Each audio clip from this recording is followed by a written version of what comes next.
Suara Keliling TVRI. Selain dari meneladani Rasulullah melalui kita menghormati ataupun menghargai orang-orang di sekitar kita, apalagi lalu Ustadz? Monggo disampaikan. Ya. Saya teruskan kembali bahwa kita makhluk Allah yang kata Rasulullah SAW, mahallul khata' wan nisyan, tempatnya salah dan lupa. Jadi insan itu seakar kata dengan nisyan, satu kalimat. Jadi oleh karena itu kita harus mengulang-ulang. Oleh karena itu kita harus. Maka tadi saya sampaikan di ayat di pembukaan saya sampaikan satu pesan, ya, firman Allah Subhanahu wa taala, ya ayyuhallazina amanu taqullaha haqqa tuqatih wa la tamutunna illa wa antum muslimun. Ini pesan wajib yang harus disampaikan, nasihat takwa. Ya, menjadi rukun khutbah Jumat. Itu mungkin ibu-ibu karena jarang sholat Jumat ya. Bukan tidak boleh, ibu-ibu tidak wajib. Tidak wajib. Tapi kalau ibu-ibu wajib sholat Jumat, saya yakin masjid ni kurang. Habis ibu-ibu baik. Bapak-bapaknya dikit. Ini saya yakin. Tapi ibu-ibu tidak wajib sholat Jumat. Salah satu rukun dalam khutbah Jumat itu adalah itu. Wasiat takwa ini. Wasiat takwa ini dibacakan terus oleh khotib. Sehingga khotib itu kalau tidak nyebut itu tidak sah, harus diulangi salat Jumat itu. Nah, ini disebutkan setiap minggu. Tapi yang namanya manusia tadi lupa, balik ke rumah dah tak tahu lagi apa yang disampaikan oleh khotib tadi. Wasiat takwa ini seperti apa? Kenapa ni? Baru keluar dari pintu ini lah lupa. Dahsyat tak penyakit lupa kita ini? Nah itu. Oleh karenanya menjadi tenang gitu. Nah sudahlah lupa, paling Jumat depan ketemu lagi. Jumat lagi. Dan ketiga, orang laki-laki itu kalau dia sengaja tidak sholat Jumat selama 3 kali turut-turut, kafarah jihad kata Rasulullah. Sama baik dia tu menjelaskan dirinya, aku bukan Islam. Itu. Kalau laki-laki itu, kalau 3 kali Jumat berturut-turut, dia tidak ke masjid sholat Jumat, kaparu jiharo. Dia itu menunjukkan, ziharo itu kan menunjukkan bahwa dia ni kafir. Ini dahsyat ya. Jadi kalau ibu-ibu ada anak yang sudah balik, punya anak laki-laki yang sudah balik, kalau hari Jumat ingat ke? Yang berhalangan pergi sholat Jumat sakit, musafir, hamba sahaya. Orang gila itu masuk sakit. Hamba sahaya dan yang terakhir wanita. Ini. Selain itu wajib, fardu ain, harus ke masjid. Nah ini beruntung sudah 2 kali misalnya Jumat. Hari Jumat yang ketiganya dia paksa ni kan dengar lagi. Itu supaya memorinya teringat wasiat takwa ini. Karena tempat kita ini selalu lupa, manusia ini selalu lupa. Nah, kemudian kadang-kadang yang membuat lupa kita dari tausiah ni apa? Kira-kira bapak itu, Wak Haji itu, itu Ibu Enap tu. Ibu Enap itu letingan saya di Limau ni. Kalau manggil saya Wak Haji tu lah dia. Wak Haji ni besar kelakar ke. Ngomong pacak, nganjuk tausiah pacak, dia tak melakukannya. Dia dewek tidak. Itu. Ini yang galak buat kita lupa. Lupa ini. Karena yang diingat sosoknya. Wadah. Ini ada lagi ni. Wasiat dahsyat juga ini. Kata Sayyidina Ali juga ini. Ali karamallahu wajhah berkata, la tanzur ila man gol, wanzur ila ma gol. Jangan kita lihat siapa yang ngomong. La tanzur ila man gol, wanzur ila ma gol. Tengoklah apa yang diomongkannya. Nah kalau yang diomongkannya bagus, terima. Nah ini salah satunya, ada cerita Imam Syafi'i. Imam Syafi'i itu ibu-ibu mungkin kita sudah paham. Umur 7 tahun dia sudah bisa menghafal Al-Quran. Umur 7 tahun itu. Karena bukan dia belajar dari siapa? Orang maling. Belajar dari orang maling. Jadi waktu dia tidur dia belajar. Dia tidur di bantalnya ni masih mending kalau orang Belamur dulu pakai bantal kayu, bantal kelapa dia. Jadi kalau bergorang dikit terbangun, gerak dia terbangun. Nah sehingga dia ni saking nyenyaknya tidur, Imam Syafi'i ini tidak terbangun. Kemudian pas dia bangun bunyi krecek-krecek di dalam rumahnya, ada apa? Dah jingok maling masuk di rumahnya. Dimasuki rumah maling ini, habis segala barang diambil oleh maling ini. Maling itu kalau bahasa Arabnya syarik. Dikejar oleh Imam Syafi'i. Ya syarik. Maling. Mbeklah kalau. Baju aku mbeklah. Perhiasan mbeklah. Tolong. Jangan kitab aku tuh. Kitab aku jangan, buku aku jangan. Itu ilmu aku. Jadi si maling ngomong, "Oi, PI, Syafi'i. Alah. Al-ilmu fis sudur, laisa fid dustur." Ilmu itu di dada, bukan di kitab. Itu kata orang maling. Jadi Imam Syafi'i ini tergesau ya di bahasa kita nih. Ini wong ini ngomong benar juga ya. Ilmu itu bukan di buku. Ilmu itu di dada. Sudahlah kata Imam Syafi'i, baiklah kalau itu. Balik, kemudian dia belajar. Semenjak itulah dia bertekad. Belum buka halaman kalau dia baca, belum buka halaman kedua kalau yang ke satu belum hafal. Ya, dia buka halaman satu itu kalau dia sudah buka halaman dua, berarti halaman satu itu luar kepalanya. Imam Syafi'i. Maka itu dia terkenal. Umur 7 tahun dia sudah bisa menghafal Quran dan semua kitab-kitabnya. Dan dia belajar dari siapa? Dari orang maling. Ya, orang maling ini. Jadi kita jangan jengok siapa wongnya. Kalau dia ngomong bagus, terima. Ya. Nah ini balik ini. Kaget kan? Seperti menteladani tadi maksud saya ya. Kaitannya dengan menteladani. Ya, kaitannya kita menteladani. Kalau seandainya ibu-ibu di sini terpaku, tergugah lah, sehingga alangkah lemaknya nyengok Wak Haji ini ceramah, sedap, dan langsung menteladani saya, pasti kecewa. Yalah, kecewa lah balik. Karena yang saya tampilkan ini kan yang baik-baik. Yang saya tampilkan yang bagus-bagus baik. Di rumah tidak tahu keadaan saya seperti apa. Kapan terjingok? Wah. Wak Haji ini tinggal aku yang besar kakar baik ngomong pacak ini. Itulah kira-kira. Sehingga apa? Tidak patut saya diteladani. Pernah ya, mohon maaf ya. Ada ibu-ibu para jamaah ini sering mengkultus, saking menteladani itu mengkultuskan orang. Mengkultuskan orang, sakingnya tuh. Sudah boleh. Cukuplah baginda Rasul sallallahu alaihi wasallam yang kita kultuskan. Cukuplah baginda Rasul sallallahu alaihi wasallam yang kita teladani. Kenapa kalau kita menteladani selain baginda Rasul pasti kecewa. Pasti kecewa. Suatu saat bakal kita lihat tidak ada orang itu sempurna. Tidak ada. Siapapun wongnya tidak mungkin sempurna. Pasti ada celahnya. Mata kita ini belum diselipkan. Ya ibu-ibu di sini ya. Saya ini bersyukur. Mungkin ibu melihat saya baik karena Allah tutup aib saya. Ya, Allah tutup aib saya ini. Tapi kalau Allah buka aib saya ini, atau aib ibu-ibu dibuka Allah, apa gimana? Nah, kalau kita semua punya aib, ya, maka oleh karena itu kita harus menteladani baginda Nabi Muhammad sallallahu alaihi wasallam. Karena beliau ini dilahirkan rahmatan, bukan untuk manusia baik, lil alamin, alam. Binatang pun, kata Rasulullah SAW, ada dalam riwayat ketika dia Isra Mi'raj, dia melihat seorang wanita yang masuk surga gara-gara memberi minum anjing. Jadi anjing pun dapat rahmat, binatang pun dapat rahmat, tumbuh-tumbuhan juga dapat rahmat.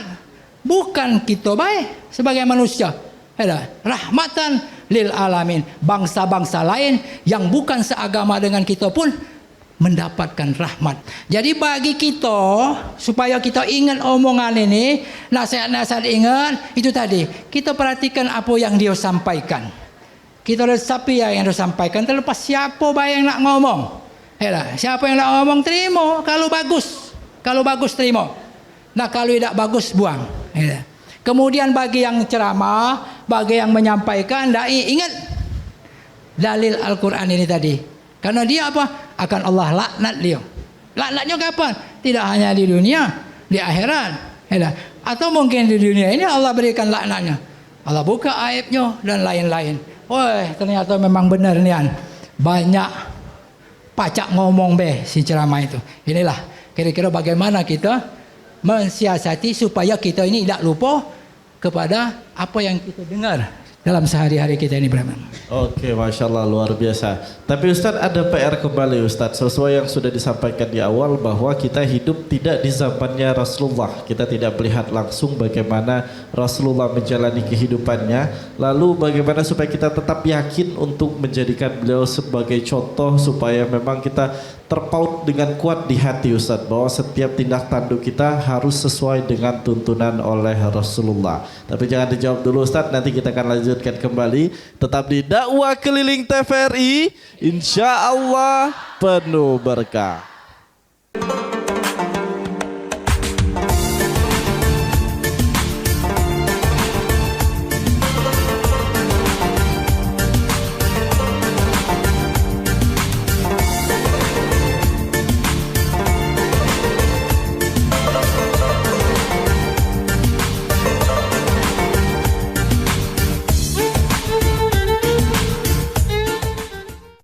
Dakwah Keliling TVRI, insya Allah penuh berkah. Nah Ustadz, kita akan masuk ke sesi tanya jawab. Tapi sebelum kita masuk ke sesi tanya jawab, pertanyaan tadi Ustadz, yang sebelum jeda pariwara saya tanyakan terkait kita yang hidup tidak di zaman Rasulullah langsung. Bagaimana untuk mencoba menanamkan keyakinan kita Ustadz, bahwa memang setiap tindak tanduk kita wajib untuk mengikuti apa yang sudah diberikan tuntunan oleh Rasulullah. Silakan Ustaz. Wa rafa'na laka dzikrak. Jadi Allah angkat derajat Nabi Muhammad sallallahu alaihi wasallam itu. Tidak perlu kita mengangkatnya. Allah akan. Itu janji Allah Subhanahu wa taala. Wa rafa'na laka dzikrak. Al-Quran yang bilang begitu. Al-Quran yang menyampaikan. Karena kita harus salah satu beriman.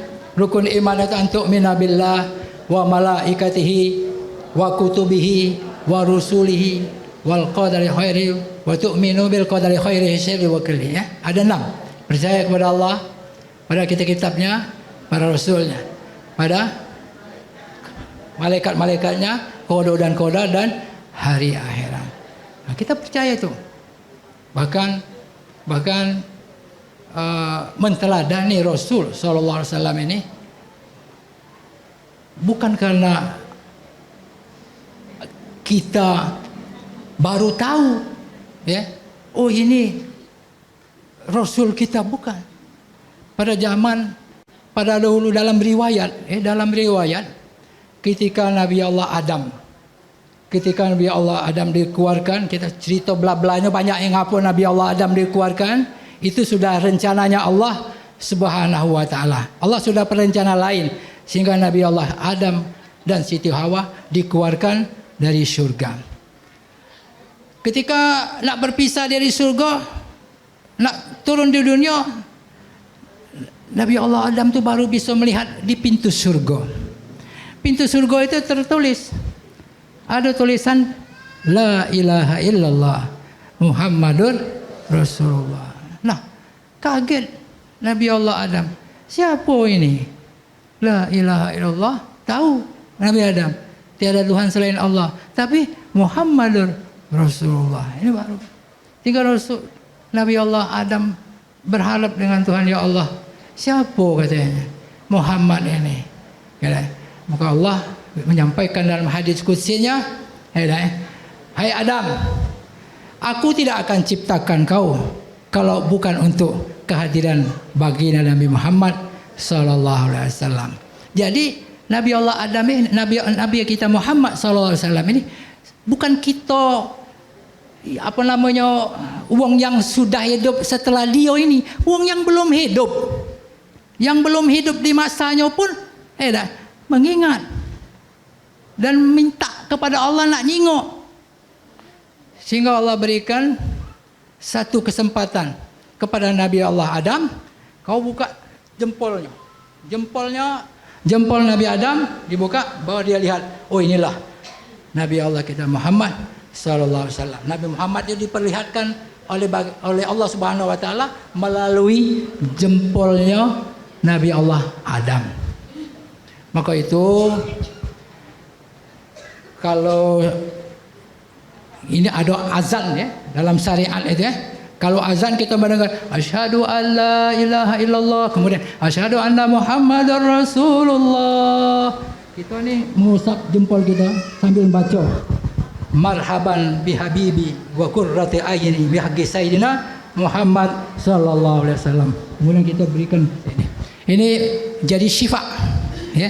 Jadi obat bagi kita ini. Jadi mengingat, menteladani baginda Rasul SAW itu tidak hanya kita yang baru lahir ini, bahkan Nabi Allah Adam dari Nabi Adam itu sudah mengenang baginda Muhammad Sallallahu Alaihi Wasallam ini. Oke, baik Ustaz. Bahkan dari manusia yang pertama diciptakan di dunia pun sudah mengetahui akan kehadiran sosok wali Allah nantinya dan bahkan ingin bertemu dengan wali Allah tersebut. Baik Ustaz. Oke, boleh bagi ibu-ibu yang sudah menyiapkan pertanyaannya angkat tangannya, boleh terlebih dahulu, silakan. Assalamualaikum warahmatullahi wabarakatuh. Nama saya Galuh, ingin bertanya kepada Pak Ustadz, bagaimana cara kita mensyukuri nikmat Ustadz dalam kehidupan sehari-hari? Itu aja Ustadz, sebelumnya makasih. Wassalamualaikum warahmatullahi wabarakatuh. Bagaimana Ustadz supaya kita lebih ingat lagi akan apa-apa yang sudah diberikan oleh Allah Subhanahu wa taala? Kami persilahkan. Ada yang tahu bagaimana cara mensyukuri nikmat itu kita sendiri. Kita dewek. Kita tak bisa mengklaim orang.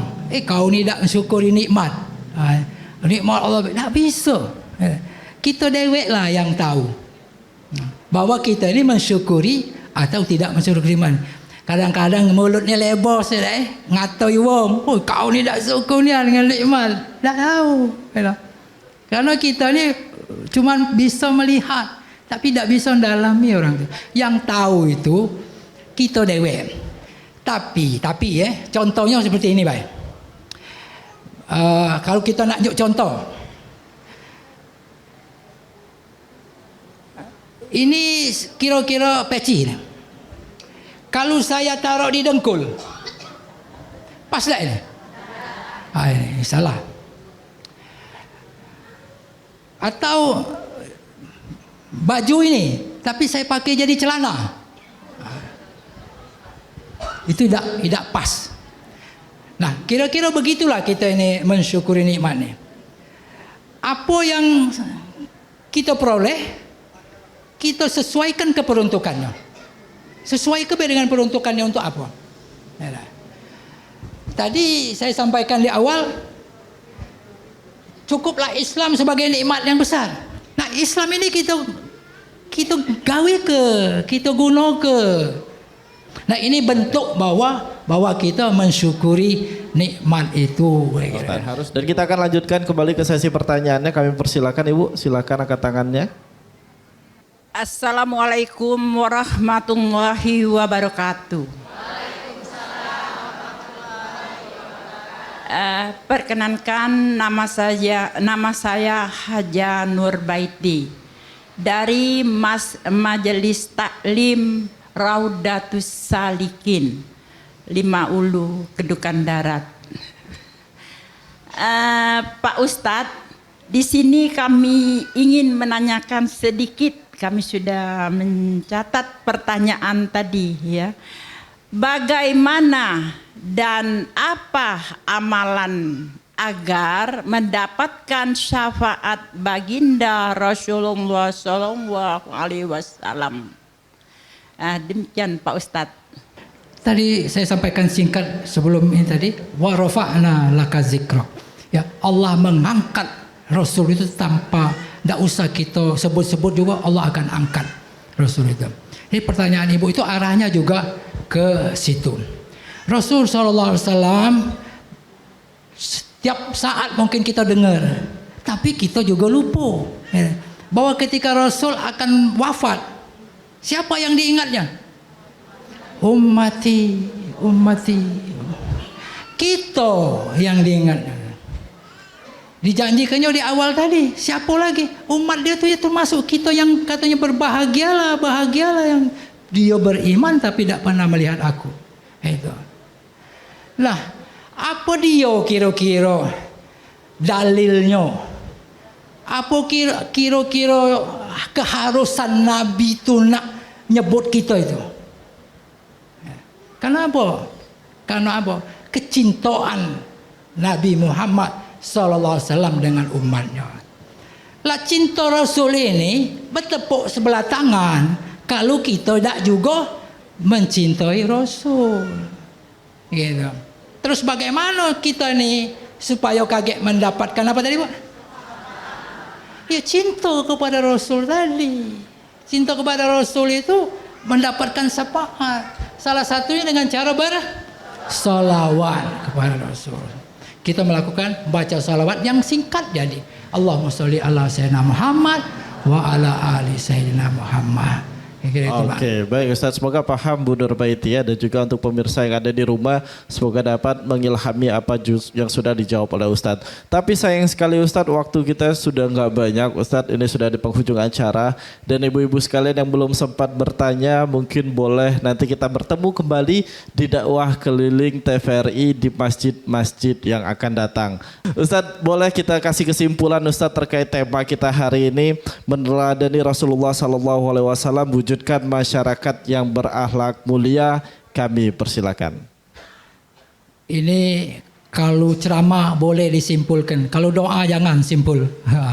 Disimpulkan doanya enggak. Kalau ceramah boleh kita simpulkan. Salah satu kesimpulan kita, mari kita tingkatkan ketakwaan kita kepada Allah Subhanahu wa taala dengan cara apa? Kita melaksanakan segala apa yang diperintahkan Allah dan Rasulnya dan meninggalkan segala apa-apa yang dilarang oleh Allah Subhanahu wa taala dan Rasulnya. Kemudian untuk kita semua mari kita senantiasa melakukan, karena Rasul sallallahu alaihi wasallam ini cinta kepada umatnya, cinta kepada kita.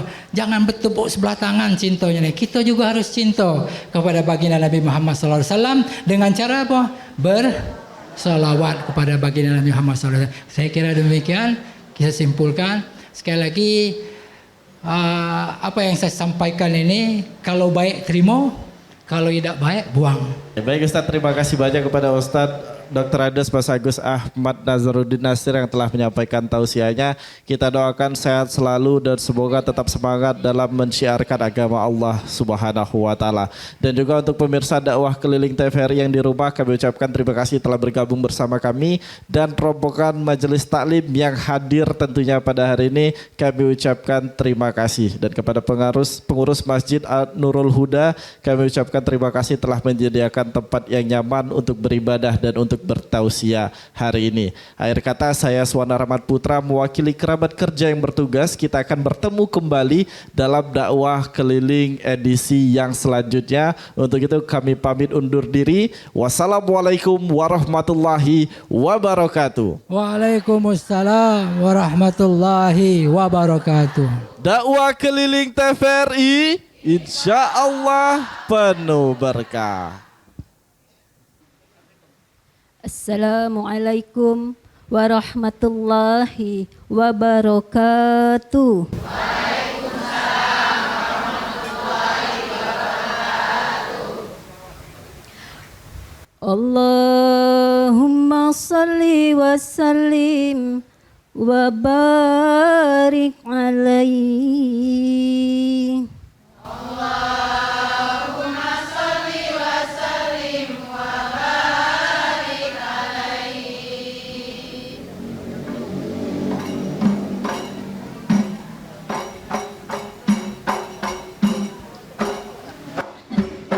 Salatun wa taslimun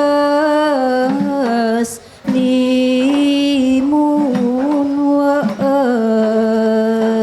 azkatahiyatin Allah Allah Yahu Yahu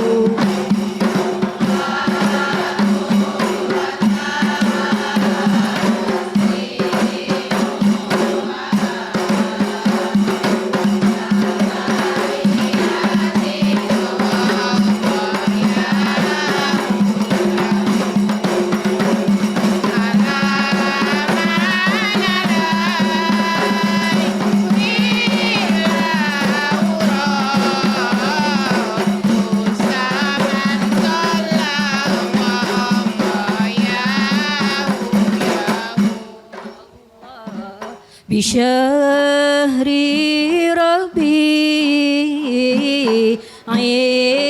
قد بدا